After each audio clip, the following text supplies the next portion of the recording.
the Patriots, apparently, Baker Mayfield has some supporters within the Patriots organization. This has to do with the coach's connections with Alex Van Pelt and the quarterback coach. So there is a chance Baker Mayfield being on the open market this season after his 1 year, which was a great year, with the Tampa Bay Buccaneers. It looks like the Patriots may be on board with signing now the two-time playoff winner and the former number 1 overall draft pick in Baker Mayfield. I want to know, do you think the Patriots should actually pursue Baker Mayfield in free agency? I actually don't think he's a very good fit for the Patriots. I think he's going back to the Bucs. I think he's going to get a decent contract, and I think that's probably the main reason the Patriots don't try to go after him, because he's going to be reasonably expensive, and I'm not sure he's a good fit for them. Although we don't really know what their offense is going to be like, right? The whole team is totally different now, so maybe anything's possible, I guess. But I see him going back to the Bucs. As do I, because I think Baker has found himself in a situation where everyone counted them out, and Baker shocked the world with what he did. He put him in a better position than Tom Brady did in his final year with the Bucs. Now, Brady was a little bit better in some categories like passing yards and whatnot and completion percentage, but overall, Baker Mayfield had a better record than Brady did, got them farther in the playoffs than Brady did. Brady got obliterated by the Dallas Cowboys. Baker Mayfield took the Eagles home and then sent them packing. Which was fascinating because this is a guy that got pushed around at the very end of the Cleveland run, got benched a couple times in Carolina, and really was just humbled by that situation, comes in and shocks the world in Tampa. So I do think he goes back to the Tampa Bay Buccaneers. However, I think regardless, even if he doesn't, New England would not be the best spot for him, because what we saw him succeed with and what we saw him not succeed with is good receivers. When he was with Carolina, he really had nobody. He really had nobody to throw it to. A bad offensive line, no real weapons. Running game wasn't all that great. He did have CMC for a hot second, but overall, the offense was just dead. The defense was okay, not great, but the offense was just abysmal. Baker Mayfield in Cleveland at the very, very end, the offensive line was great. The receivers were okay. The defense was great. It was Mayfield's play that wasn't all that good. The Patriots, what are their major deficits? Let's take a look at what NFL.com says. Tight end, offensive tackle, wide receiver, and running back. Literally every offensive position you could possibly have, NFL.com says is a Patriots need. So you're telling me Baker's going to come in and shock the world in New England? I don't think so. And besides, they went from Tampa, which is now that Brady won a Super Bowl with them, it was honestly one of the worst markets to be in. It's an average marketplace. They were the losingest franchise in the 4 major sports in America. Now that Brady brought them there and won a Super Bowl and looked great there, they're a little bit higher on the map. They're more of a pinpoint place than they were pre-Brady. But I still think they're not as big of a market as New England is. New England is a historic franchise, won 6 Super Bowls. You're just coming off Bill Belichick. This is the first year without Belichick as the head coach. You're still trying to pick up the pieces from when Tom Brady left. Overall, this is not a situation for a growing quarterback who's trying to bounce back his career. I think he should go back to Tampa. I think Tampa should do right by him, and I think he should do right by himself and sign with the team that believed in him, that started him, that he won a playoff game with.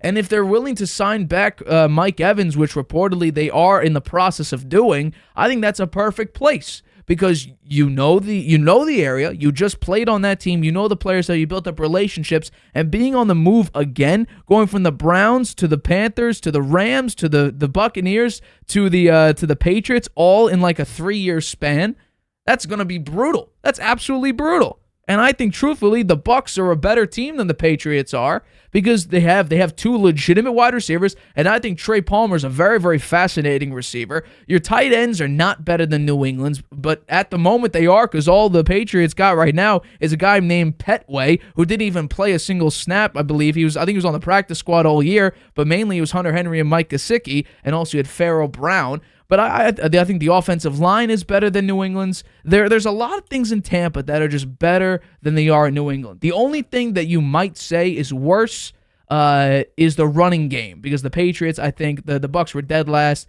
and I think the Patriots were like 26th or 27th in the league in running. So barely better, but the Patriots are better in that regard. I think that he'd be smart to go back to the Bucs because they like him. His teammates love him. His head coach had nothing but praise for him. He may not get, maybe he can get a few extra bucks going somewhere else, but given how his career has gone, I think he'd be smart to stay in Tampa, where he had a very good season. He's well liked by the fans, the players, his head coach, the front office. They're going to make him a decent offer, a multi-year deal, I would imagine, and I think he'd be best to go there because he doesn't have to get to know any new offense. Right. He's already got a chemistry going with those wide receivers, particularly if they bring back Mike Evans. I think that would be his best decision. Couldn't agree more. And besides, why would you want to go back into a market where you have to reprove yourself? You already proved yourself in Tampa as, I'm not a bad quarterback. I could play, and I could play pretty damn well. Why try to go into a bigger market where you're still trying to revitalize your career? Because people already think you're one of the biggest busts anyway, just based on performance and the fact that you keep getting bounced around in the league. Why not stay in a place where you've found success? Yeah, I think that makes a lot of sense. I think the Patriots, for example, nobody knows what they're going to be like. Right. They all new. Yeah. All new coaching staff. Going to be a lot of new players. As you said, they don't really even have any tight end yet. They're going to have to go out and pick one up in free agency or in the draft. Yeah. They're going to have a lot of young players. They're going to have some, they're going to be an interesting dynamic there at quarterback with if Mac Jones is still around and Bailey Zappi's still around. It will be weird, I think. So Yeah. If I were him, I'd stay where you had the success. And I will just point this out. I do think, I'm going to show a clip right now for everyone on YouTube. Mac Jones has been practicing lately, and he actually looks pretty good, working on his footwork a little bit. And I think, you know what? He's looking pretty good. Yeah. He's looking Patriots 2024, 2025 starter-esque. Look at how he moves around. Now, I would prefer if someone was charging at him or he was working behind, maybe three, friends or fake offensive linemen just to get the sense of real pressure instead of just little tripping drills and a gigantic medicine ball to try to dodge, because I don't think he's going to go Matrix style in the NFL when a 325-pound guy's coming at him. But you know what? It's good to see that he's still working out. He's working out hard, too. There were 5 videos by QB Club 12 on Instagram. There was a bunch of videos of Mac Jones working out. There was even a no-look pass he looked like he was practicing. I think if Mac Jones goes no-look, it's going to go right into the linebacker's arms for a pick six. I agree. He's not that type of guy to do no-look, but it's good to see him practicing out there. So I still think they're going to. I gotta give Mac a chance. I think they're going to give him a chance, particularly if Jalen Daniels and Caleb Williams are gone before they get to number 3. Then I think you're right. They'll probably go to Harrison. Yeah. And they'll just pick the best player available at that point. Speaking of right? that. And that would be Harrison. I don't agree with Belichick on a lot, but reportedly, Belichick's number 3 overall draft pick, if he was still the draft pick, would be Jaden Daniels. That's not much I agree with Belichick on, especially lately. That one I agree with, because that's what I said that, I think, mid-season. Mid-NFL season, where everything was going to hell for Mac in New England. I said, you know what? You're going to have a top pick, go for Jaden Daniels. I thought you can get him at the second round. At that time, he was a projected second-round pick. Now it looks like not the case. He won the Heisman. He looks great. A couple people like Dan Orlovsky's taken him over Caleb Williams as the number 1 overall quarterback. I don't know if the Bears would do that, although, and I'm sure we're going to talk about this on Tuesday, Caleb Williams is doing a bunch of unorthodox things, like not giving your medical records up, not getting an 8. There's a bunch of stuff going on with that. We'll talk about that on Tuesday, but I like Mac. I still believe in Mac. The only problem is, though, we're now hearing reports saying that that they're gonna sign a veteran quarterback, draft the rookie quarterback, and give up on Mac Jones. That's what it's looking like. Yeah. I don't love that report, but I'm not gonna be completely blind to the idea that Mac's gonna be gone. I just think he got screwed over, and maybe same with Zach Wilson. Change of scenery might be good for his career. It was good for Baker. He had to go to 3 spots to finally get there. But a change of scenery may be good. It might be good. So the word out is that the Patriots will trade for a quarterback. And draft one. Well, it looks like free agency get a quarterback, not trade for one. So it's pick on one. Agency, The only problem is, though, you got Kirk Cousins and Ryan Tannehill. Now, a couple minutes before the show started, they signed back Nathan O'Rourke, I believe his name is, who was the backup quarterback for New England in Week 18. Don't love that. Don't love that whatsoever. But I don't know why he's even on the team. I never heard of the guy.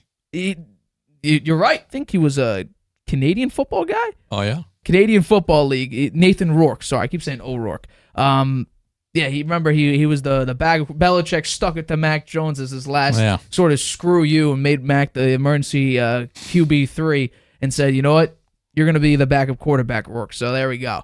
He got signed. So they signed 2 minutes him before the show started today. Yeah, about 20 minutes ago. Wow.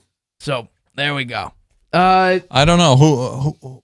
I would say that I don't know. First of all, I don't know if this is the veteran that was reportedly the Patriots are going to sign. Whether Nathan Rourke is going to be free the QB agents. of the future. I don't think they're going to get Kirk Cousins. I don't think so either. I think Kirk Cousins is going to be in big demand. I think well, I'm not so sure. They said the Rams would be very interested in him, but the way Stafford played this past year, I would say they probably want to stick with him. Oh yeah, that and then San Francisco was also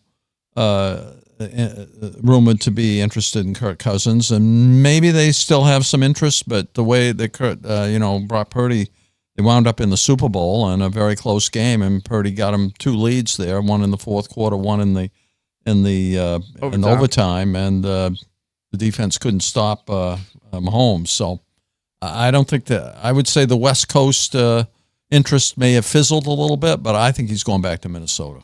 I think really for both the Vikings, just where they are drafting wise, just the entire situation. Because currently, right now, Minnesota is drafting 10th. Do you go Bo Nix? Do you go J.J. McCarthy? Do you go Michael Penix if he's available at that spot? There's some serious consideration there. Do you draft a quarterback regardless? Yeah. Even though your defense hasn't been all that great in the past few years, but do you draft a quarterback and say, we know Kirk's gone? How soon do you think that, well, we're going to get into a discussion about the free agents, so yeah. I won't say much more about that right now. Hi, everybody. Thanks for watching. Make sure you subscribe here to get the latest from the show. Also, if you want to check out the full episode, make sure you click the I in the top right-hand corner right now. If you want to listen to this show anywhere you go, make sure you go to anchor.fm/The Harvey Hour or anywhere you get your podcasts.